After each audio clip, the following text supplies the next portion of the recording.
नमस्कार दोस्तों, pro people news में मैं आपका स्वागत करता हूं। घरेलू हिंसा कानून खासकर विवाहित महिलाओं को सुरक्षा प्रदान करने के दृष्टिकोण से बनाया गया था। इस कानून को लेकर समय समय पर सवाल उठते रहे हैं। घरेलू हिंसा कानून जहां महिलाओं को सुरक्षा देता है, वहीं इसके दुरुपयोग के खिलाफ आवाज उठती रहती है। क्या इस कानून को खत्म कर देना चाहिए या ये बना रहना चाहिए? अगर ये कानून खत्म कर दिया गया तो विवाहित महिलाओं को उनके अधिकार कैसे मिलेंगे? इलाहाबाद हाई कोर्ट ने घरेलू हिंसा कानून के दुरुपयोग को लेकर गंभीर टिप्पणी की है। कुछ तो लोग कहेंगे। इलाहाबाद हाई कोर्ट ने कहा है कि बिना कोई ठोस सबूत के दूर के रिश्तेदारों को घरेलू हिंसा कानून में फंसाना कानून का दुरुपयोग है। हाई कोर्ट ने कहा कि उन रिश्तेदारों पर मुकदमा नहीं चलाया जा सकता जो साथ नहीं रह रहे हैं। हाई कोर्ट ने एक मामले में पति के पारिवारिक सदस्यों पर मुकदमे की कार्रवाई रद्द कर दी, लेकिन पति और सास के विरुद्ध मामले को बनाए रखा। इस मामले में पीड़ित पक्ष ने पति, सास और ननद के खिलाफ मुकदमा दर्ज कराया था, जबकि ननद विवाहित थी और वो उनके साथ नहीं रह रही थी। घर में साथ नहीं रहने पर कोर्ट ने ननद पर लगाए गए चार्ज को खारिज कर दिया। कुछ तो लोग कहेंगे। डोमेस्टिक वायलेंस में पिछले कुछ समय से इतने उसका दुरुपयोग चालू हो गया कि अदालतों को भी ये कहना पड़ा कि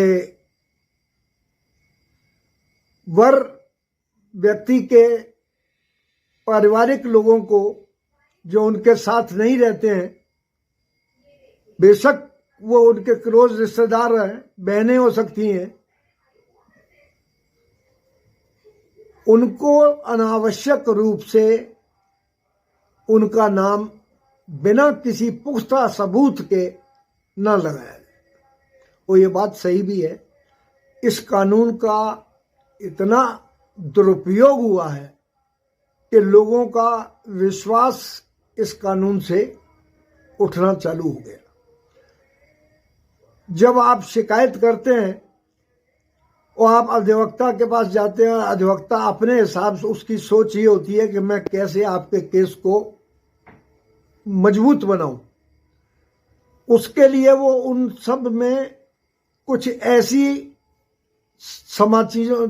आवश्यकताओं को मिर्च मसाला लगा के रखते हैं ताकि उनका केस स्ट्रोंग हो, जिसका दाम्पत्य जीवन पर बहुत विपरीत प्रभाव पड़ता है।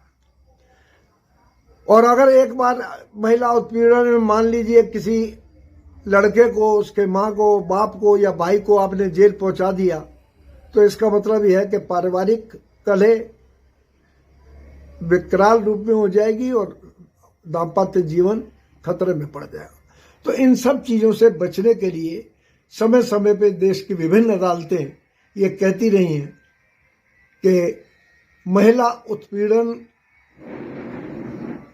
को जिस उद्देश्य से बनाया गया था, उसके सही सार्थक अर्थों में वो लागू हो, उसका दुरुपयोग ना हो और ये अच्छा बनाया हुआ कानून मजाक ना बनकर रह जाए। कुछ तो लोग कहेंगे। अक्सर देखा गया है कि दहेज उत्पीड़न कानून और घरेलू हिंसा कानून के दुरुपयोग को लेकर कई वर्षों से सवाल उठते रहे हैं। चूंकि दहेज उत्पीड़न होता है और घरेलू हिंसा भी होती है, इसलिए इन कानूनों को हटाया नहीं जा सकता है, लेकिन इनके दुरुपयोग को रोकने के लिए बड़ी अदालतें जरूर कदम उठा सकती हैं। इससे पूर्व सुप्रीम कोर्ट भी कह चुका है कि घरेलू हिंसा कानून के अंतर्गत पति के दोस्तों पर कोई आरोप नहीं लगाया जा सकता। वास्तव में घरेलू हिंसा कानून सिर्फ पत्नी ही नहीं लगा सकती है, बल्कि पति के माता पिता या सास ससुर भी घरेलू हिंसा का शिकार होते हैं। इस कानून को व्यापक दृष्टिकोण से देखने की आवश्यकता है। अगली बार फिर आएंगे। प्रो पीपल न्यूज के लिए अमिताभ आकाश की रिपोर्ट। लेटेस्ट न्यूज अपडेट के लिए हमारे चैनल को सब्सक्राइब करें और साइड में दिख रहे नोटिफिकेशन बेल आइकन पर क्लिक करके हमारे वीडियो को सबसे पहले देखें।